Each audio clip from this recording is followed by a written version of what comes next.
Hello viewers, welcome to my channel. This is Aarti Sharma and here I am to make it easy for you to add to your knowledge and understand the things in a very simple bhasha. Today we're going to talk about GDP. The full form is Gross Domestic Product. जिधर gross का meaning होता है total यानी without any deductions, domestic का meaning simple है existing और occurring inside a particular country, और product as you all know any substance that is manufactured और रिफाइंड फॉर सेल. इसी फुल फॉर्म को अगर हम इलेबोरेट करें so we easily get its definition.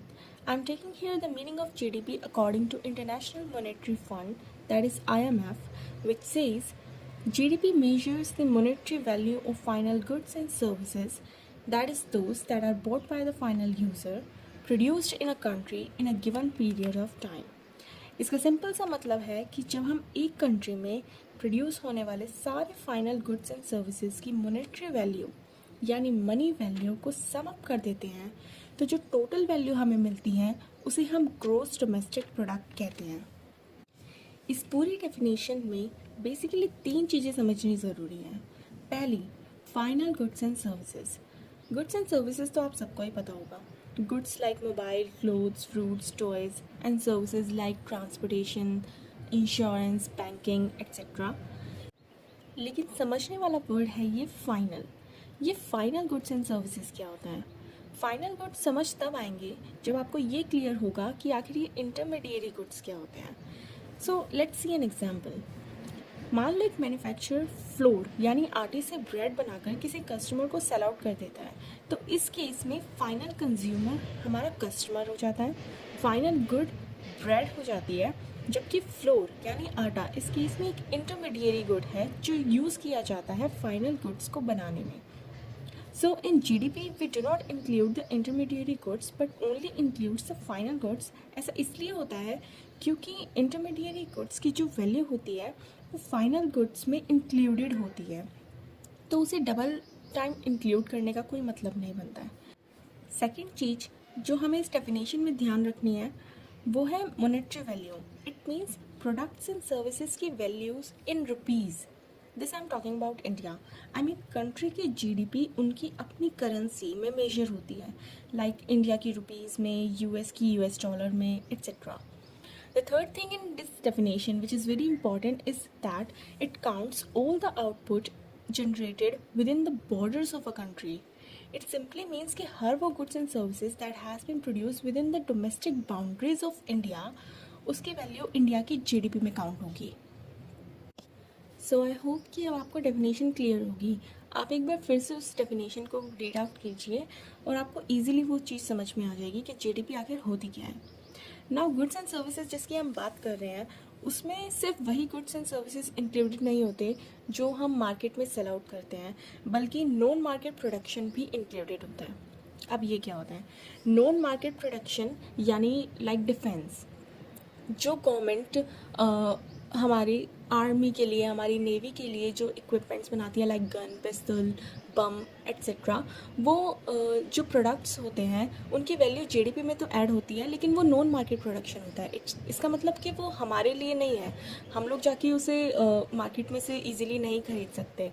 इसलिए जो चीज़ नॉर्मल सिटीजन्स के लिए नहीं होती बल्कि गवर्नमेंट के अपने यूज़ के लिए या फिर डिफेंस के लिए होती है, लाइक उन चीज़ों को भी हम जीडीपी में ऐड बिल्कुल करते हैं. तो गुड्स एंड सर्विसेज में market production as well as non market production both are added. लेकिन जीडीपी में अनपेड वर्क और ब्लैक मार्केट एक्टिविटीज़ इंक्लूडेड नहीं होती. Unpaid work for example household, आपकी मम्मी जो आपके लिए काम कर रही है, वो जीडीपी में ऐड नहीं होता. इसका सिंपल सा रीज़न ये है क्योंकि it is very difficult to measure the actual value accurately. मतलब हम मेजर नहीं कर सकते उसको कि कितनी वैल्यू का काम किया गया है. और ब्लैक मार्केट एक्टिविटीज़ ऑब्वियसली ये तो बहुत छुपी हुई होती है, किसी को पता ही नहीं होता है, तो इसकी भी वैल्यू कहाँ से पता चलेगी. अब बात आती है कि आखिर इस जीडीपी को मेजर कैसे किया जाता है. तो इसके बेसिकली तीन तरीके होते हैं. The first one is production approach that sums the value added at each stage of production. Value added is equals to total sales minus value of intermediate inputs. Take it easy guys, easy है. देखो, मान लो मैं एक chain बताती हूँ आपको कि market में एक फर्म 1 है जो कुछ प्रोडक्ट बनाती है और उसे सेल आउट करती है फर्म 2 को। फर्म 2 उसमें कुछ ऐड करती है, मतलब उसमें कुछ और प्रोसेसिंग करती है और एक दूसरा प्रोडक्ट बनाती है जो वो सेल आउट करती है फर्म 3 को। फर्म 3 भी उसमें जो उसने फर्म 2 से ख़रीदा है उसमें कुछ ऐड करती है और उसे सेल आउट करती है फर्म 4 को। और फर्म 4 फाइनली उसमें कुछ ऐड करके उसकी प्रोसेसिंग करके फाइनल कंज्यूमर को सेल आउट कर देता है, जो कि अब उसे कंज्यूम करेगा। उसमें कुछ वैल्यू एडिशन नहीं करेगा बल्कि सिर्फ कंज्यूम करेगा। तो इस केस में according to the definition of GDP हमें बेसिकली वो वाली वैल्यू ऐड करनी है जीडीपी में जो हमने फाइनल कंज्यूमर को फाइनली सेल आउट कर दी, जो अब उसमें कोई प्रोसेसिंग नहीं करेगा, जो फाइनली कंज्यूम करेगा उसको, तो हमें उसकी वैल्यू एक्चुअल में ऐड करनी होती है। तो इधर दो ऑप्शन है, या तो पूरी इतनी बड़ी चेन में से, लाइक ये तो बहुत सिंपल चेन है जो मैं आपको दिखा रही हूँ, लेकिन जो रियलिटी में चेन्स होती हैं in the market that are existing वो बहुत कॉम्प्लिकेटेड होती हैं। तो इसमें या तो गवर्नमेंट फर्म 4 को ढूंढ ले और उससे पूछ ले कि फाइनल कंज्यूमर को उसने क्या सेल आउट किया है, कितने में सेल आउट किया है, हम उसकी वैल्यू ऐड कर लेंगे। लेकिन जैसा कि मैंने बताया कि बहुत कॉम्प्लिकेटेड सी चेन होती है और बहुत सारी चेन्स होती है, तो ऐसे फाइनली किसी को ढूंढना, एक मैन्युफैक्चरिंग फर्म को जो फाइनली सेल आउट कर रही है, थोड़ा मुश्किल हो जाता है। तो इसलिए गवर्नमेंट ने क्या किया, गवर्नमेंट ने कही कि चलो आप सारी फर्म्स अपनी अपनी वैल्यू को ऐड कर दो, आई मीन अपनी अपनी जो टोटल सेल्स है उनको जीडीपी में ऐड कर दो। लेकिन इससे प्रॉब्लम क्या हो जाएगी कि जो इंटरमीडिएट गुड्स है ना उनकी वैल्यू भी काफ़ी बार ऐड हो जाएगी, मतलब मोर देन वन टाइम उन सब की वैल्यू ऐड हो जाएगी। इसलिए उन्होंने कही कि आप ना वैल्यू एडेड ऐड करो। वैल्यू एडेड जो मैंने आपको बताया, total sales minus intermediate inputs. अब ऐसा क्यों हो रहा है ये आपको एक एग्जांपल से समझ में आएगा। मान लो कि फर्म 1 है, वो प्रोडक्ट बना रही है ए, उसने उस प्रोडक्ट को फर्म 2 को सेल आउट किया, फर्म 2 उसमें बी ऐड करके एक फाइनली प्रोडक्ट बना रही है, प्रोडक्ट नंबर सी। ठीक है, अब उसने उस सी प्रोडक्ट को फर्म 3 को सेल आउट किया और उसमें फर्म 3 फर्दर प्रोसेसिंग करके उसमें डी ऐड करके प्रोडक्ट ई बना रही है। और फाइनली फर्म 4 है, वो ई प्रोडक्ट को फर्म 3 से खरीद कर उसमें एफ ऐड करके एक प्रोडक्ट बना रही है नंबर जी। उस जी प्रोडक्ट को वो फाइनली कंज्यूमर को सेल आउट कर देती है, राइट। तो अकॉर्डिंग टू गवर्नमेंट और जीडीपी की डेफिनेशन हमें सिर्फ इस जी की वैल्यू को जीडीपी में ऐड करना है। लेकिन जैसा कि मैंने बताया कि कॉम्प्लिकेटेड चेन्स होती हैं और बहुत सारे कॉन्टैक्ट्स होते हैं, तो इसको ऐड करना मुश्किल है। तो उन्होंने कही कि सारी फर्म्स जितनी भी अवेलेबल हैं वो सारी की सारी फर्म्स अपनी वैल्यू एडिशन को ऐड कर दो, यानी ए को, बी को, डी को और एफ को ऐड कर दो, तो जीडीपी आ जाएगी। अब ये कैसे आ जाएगी, तो चलो ठीक है, मत मानो आप बात, आप टोटल सेल्स में एक काम करो, सबकी टोटल सेल्स ही ऐड कर दो। सो हमने ए सी ई जी जो इक्वल्स टू के बाद थे ना सारे, उन सबको ऐड किया। अब सी की वैल्यू हमें पता है, अगर आपने सिंपल सी मैथ्स भी करी है 8th 9th की भी, तो भी आपको पता होगा कि मैं क्या कर रही हूँ। इधर सी को हमने फर्दर लिख दिया a प्लस बी, राइट। उसमें ई को हमने फर्दर लिख दिया c प्लस डी, जी को हमने फर्दर लिख दिया e प्लस एफ। अब देखा जाए तो सी को हम दोबारा से a प्लस बी लिख सकते हैं और ई को हम c प्लस डी लिख सकते हैं। अब दोबारा से सी आ गया है तो फोर्थ स्टेप में हम फिर से सी को a प्लस बी लिख सकते हैं। तो अगर आप इसको नॉर्मली टोटल करो तो क्या बनता है, 4a plus 3b plus 2d plus F. यानी एफ ही एक ऐसा है जिसको एक बार काउंट किया जा रहा है, बल्कि ए को तो 4 बार काउंट कर दिया, बी को 3 बार कर दिया, डी को 2 बार कर दिया।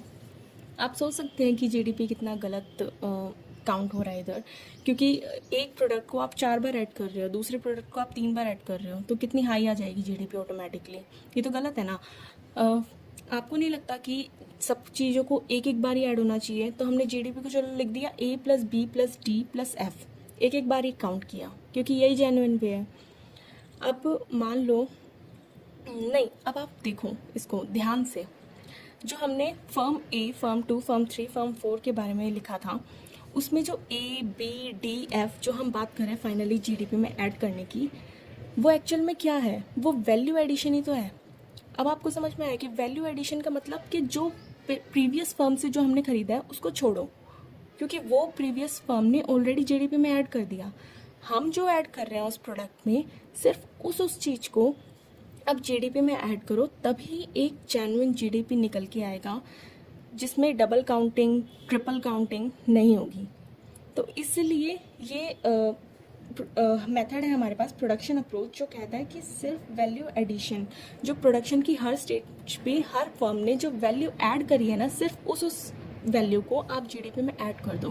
क्योंकि जो इंटरमीडिएरी वैल्यू जो हम माइनस कर रहे हैं वो एक्चुअल में प्रीवियस फर्म्स जो हमसे जिनसे हमने ख़रीदा है उन्होंने ऑलरेडी ऐड कर दिया है, तो उसको डबल डबल या ट्रिपल बार काउंट करने का कोई मतलब नहीं है। सो नेक्स्ट हमारे पास आता है expenditure approach, that sums up the value of purchases made by the final user. अब इधर गवर्नमेंट क्या कहती है, या फिर जो भी एजेंसी जीडीपी काउंट करती है वो कहती है कि फर्म्स को छोड़ो, बहुत कॉम्प्लिकेटेड हो रहा है, फर्म्स को छोड़ो, इस फाइनल कंज्यूमर को पकड़ो। यानी इस लाइक इंडिया में इतने सारे लोग हैं, जितनी भी पॉपुलेशन है हमारी, इतने सारे लोग सारे फाइनल कंज्यूमर ही हैं। तो इन सब को पकड़ो और इनसे डायरेक्टली पूछ लो कि आप लोगों ने कितना एक्सपेंडिचर किया है। लाइक मतलब जो फर्म्स बनाएगी वही तो फाइनल कंज्यूमर खरीदेगा ना। तो हम फर्म्स की वैल्यू को ऐड करें, या फिर मतलब फर्म्स ने जो बनाया है और सेल आउट किया है हम उसकी वैल्यू को जीडीपी में ऐड करें, या फिर फाइनल कंज्यूमर से पूछ ले कि भाई तूने कितना खरीदा है। तो ईजी तो ये भी रहेगा। तो ये दूसरा मेथड आ जाता है हमारे पास एक्सपेंडिचर अप्रोच, जिसमें हम फाइनल कंज्यूमर से पूछ लेते हैं कि आखिर उन्होंने एक्सपेंडिचर कितना किया है, और उस एक्सपेंडिचर को जब हम ऐड कर देते हैं तो वो हमारी जीडीपी निकल के आती है। अब third way to measure the GDP is income approach. अब ये क्या होता है, it sums the income generated by production. I mean देखिए आप, जितना एक फर्म सेल आउट करेगी, मतलब जितने भी फर्म्स हैं इस मार्केट में वो सारी जितना भी सेल आउट कर रही हैं उससे उन्हें पैसा मिल रहा है। और वो पैसा क्या है, उनकी रेवेन्यू है, उनकी प्रॉफिट है, जिसको वो फर्दर अपने एम्प्लॉयज़ में बांटेंगे वगैरह वगैरह। तो अगर हम जितना वो सेल आउट कर रही है उतना ही वो पैसा कमा रही होगी। लाइक अगर एक फर्म ने 10 रुपये की चीज़ बेची तो वो 10 रुपये ही तो कमा रही है। तो या तो हम, जैसा पहले मेथड में हमने प्रोडक्शन अप्रोच किया था, तो या तो हम उस 10 रुपये की वैल्यू को ऐसे हर स्टेप पे लेके ऐड कर दें, या फिर हम कंज्यूमर से पूछ लें अच्छा आपने कितना एक्सपेंडिचर किया, तो वो कहेगा कि 10 रुपये का किया है। या फिर हम इनकम अप्रोच को अप्रोच करें, लाइक कि हम उनसे हम फर्म से पूछ लें कि आप लोगों ने इनकम कितनी कमाई है, मतलब जितना आप सेल आउट कर रहे हो उतना ही तो आप कमा रहे होंगे ना, तो आपने इनकम कितनी कमाई है, उससे भी हम पता लगा सकते हैं कि जीडीपी क्या है। तो इनकम अप्रोच में हम बेसिकली दो चीज़ों को कंसिडर करते हैं, compensation received by employees as well as operating surplus of companies. यानी कंपनीज कितना कमा रही है और उसने कितना अपने एम्प्लॉयज़ को कंपेंसेट किया है, यानी कितनी सैलरीज दी हैं। तो ऑब्वियसली वो प्रॉफिट में से ही सैलरीज देती हैं जितना वो इनकम कमा रही है। तो इन दोनों चीज़ों को कंसिडर करके हम जीडीपी काउंट इजीली कर सकते हैं ना। बात कर ली कि जीडीपी आखिर काउंट कौन करता है, तो हर कंट्री के पास अपनी अपनी एजेंसीज होती है इसे काउंट करने के लिए। लाइक इंडिया के पास है central statistics office, it works under the ministry of statistics and programme implementation. तो यही रिस्पॉन्सिबल होती है जीडीपी को काउंट करने के लिए एज वेल एज सालों के रिकॉर्ड्स रखने के लिए। सो नाउ टोटल वैल्यू जो हम निकाल रहे हैं जीडीपी की, वो आखिर निकलती कैसे है। सिंपल मैथ्स है, number of output into prices, तभी उसकी टोटल वैल्यू निकल सकती है कि कितना आउटपुट जनरेट हुआ है एक कंट्री में। सो इसलिए जीडीपी को हम फर्दर डिवाइड करते हैं रियल जीडीपी और नॉमिनल जीडीपी में। ये दो तरीके होते हैं जीडीपी को काउंट करने के, वो तीन तरीकों को छोड़ दो, ये दो अलग तरीके हैं। यानी या तो हम कांस्टेंट प्राइसेस को लें या फिर हम करंट प्राइसेस को लें। तो रियल जीडीपी अपनी कांस्टेंट प्राइसेस पे कैलकुलेट होती है और नॉमिनल जीडीपी करंट प्राइसेस पे कैलकुलेट होती है। फॉर एग्जांपल आपको ये बाइफर्केशन क्यों हो रहा है, ये डिफरेंस क्यों है, इसलिए आपको एक एग्जांपल समझना पड़ेगा। लाइक फिनेंशियल ईयर 21-22 को मानते हैं, जिसमें 100 यूनिट्स प्रोड्यूस हुई और उस समय जो प्राइजेस थे, करंट प्राइजेस थे, वो ₹20 थे। ये हाइपोथेटिकल एग्जाम्पल है, hope you know. GDP is equals to 2000 rupees आ गई, हमने सिंपल मल्टीप्लाई कर दिया इसको। अब जो नेक्स्ट फाइनेंशियल ईयर है 2022-23, उसमें मान लो 100 यूनिट्स प्रोड्यूस हुई, लेकिन प्राइजेस बढ़ गए। प्राइजेस क्यों बढ़ गए? इन्फ्लेशन होता है ना, आप लोगों ने सुना होगा, महंगाई। तो प्राइजेस, करंट प्राइजेस बढ़ गए, ₹30 हो गए, तो GDP आ रही है हमारी 3000। अब हम सिर्फ बाकी डेटा को छोड़ो, अगर हम सिर्फ 2 ईयर्स की GDP को देखें तो हमें ऐसा नहीं लग रहा कि ये सेकंड वाली GDP बढ़ गई है। तो मतलब हमें ऐसा गलत फहमी हो रही है कि ये तो ग्रोथ हो गई कंट्री की, लेकिन हमें बाद में पता चलता है कि यूनिट्स तो चेंज हुई नहीं है।